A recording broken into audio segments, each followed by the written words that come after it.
It's time for the Daily Standup Podcast presented by Agile Dad with your host, Lee Henson. Without any further ado, let's get started. It's Friday and it's time for our Agile Not So Agile episode of the Daily Standup Podcast.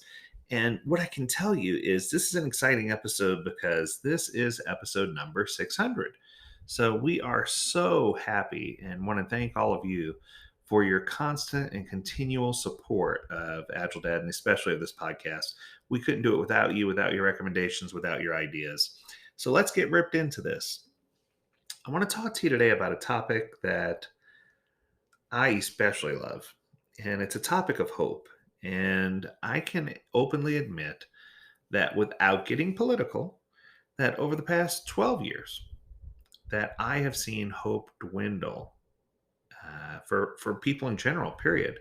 Whether we talk about divisive politics, or whether we talk about the COVID pandemic, or the overturning of Roe versus Wade, or climate change, or any number of topics, it just feels like a system is being put in place to bring us down and to break us down, to cause us to feel negativity each day, and to cause us to dwell on problems that are happening that are taking away from our ability to have hope, whether it's hope in mankind, whether it's hope in a future for our children and our grandchildren, whether it's hope that we can live a better day, whether it's hope that we can beat inflation and get out of debt, whether it's hope that we can one day afford a home. There's so many people who are just struggling right now with an inability to think positively and to really have a positive, uplifting feeling of energy. And it's just been so disheartening to see so many people, good people, who are getting knocked down and getting frustrated and just losing hope. So I thought I'd dedicate one podcast episode to maybe the top three things that we can do to rebuild our hope.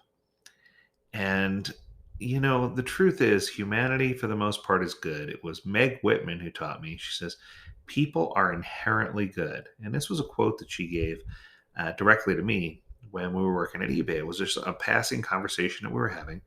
And she said, Lee, she says, people don't want to do negative things. People don't want to hurt each other. People are inherently good, but we're either guided, driven, or pushed to a point where we do things that are harmful to others. And we find ways to justify those things through natural means because we don't want to do bad. But if we're so instructed or so influenced or so pushed that we can cave, and our human psyche can turn bad to good. So it's so interesting to think that we as a human race have the power to not judge and have the power to not show bias and have the power to just be good people.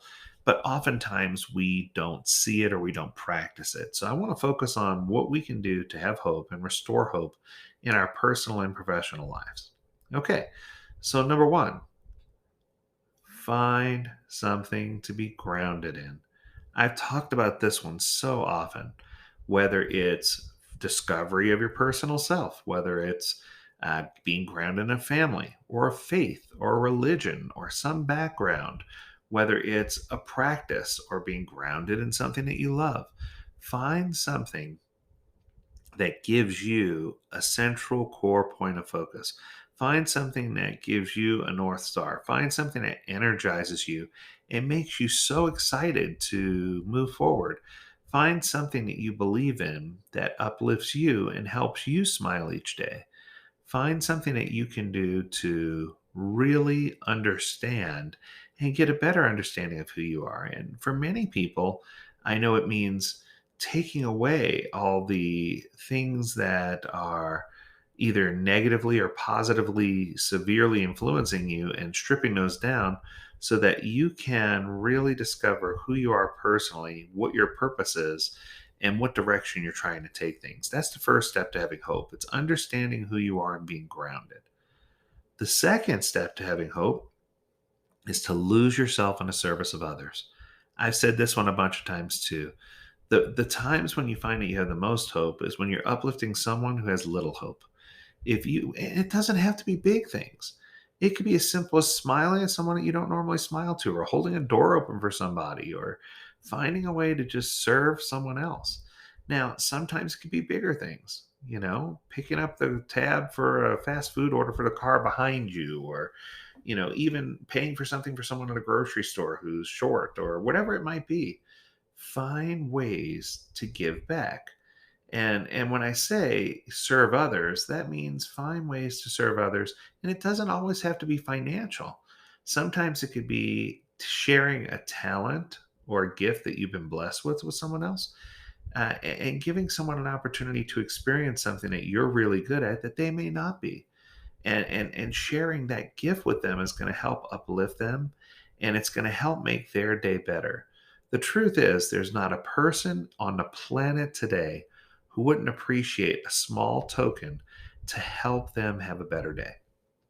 Nobody's ever going to say, no, thank you. My day is going way too good. I refuse or decline your token of gift to me. I refuse to accept that you want me to have a good day. I refuse to accept that you want to make me better. I refuse to accept that you're trying to give me hope, right? No one's ever going to say that, right? And then number three, which might be the hardest one, is to find ways to filter out or eliminate the negative content that's coming in. We need to regulate the inputs and outputs. And I think that we've been so bombarded via media outlets and via other ways with negativity that we haven't taken time to focus on positivity. And one of those ways to do that is to keep a gratitude journal so that you can find things that you're happy about and write them down so you don't forget. Try to keep a gratitude journal daily for a whole year with the rule that you can never repeat an item. For the first 10 to 30 days, it's going to be simple. You'll find things that you're grateful for. But when you get to day 312, it's going to be a little more difficult. You're going to start finding little detailed things that you're grateful for. And that's when it becomes awesome, because when you have to search and dig deep to find the things that you're the most grateful for, that's when you're going to realize and recognize just how well you have it and how blessed you are. So I think that overall, it's our responsibility to find a way to intertwine the fabric of our stories with the fabric of other people's stories to create a beautiful tapestry called life. It's our responsibility to find a way to be grounded. It's our responsibility to uplift and serve others. And it's our responsibility to make certain that we understand where we are and that we're doing the best we can to filter out negativity. And if we do those three things, the world's going to be a better place and we're just going to be a happier people. So I hope you have an amazing weekend. Until next time, stay healthy, stay well, and stay agile, my friends. Do take care.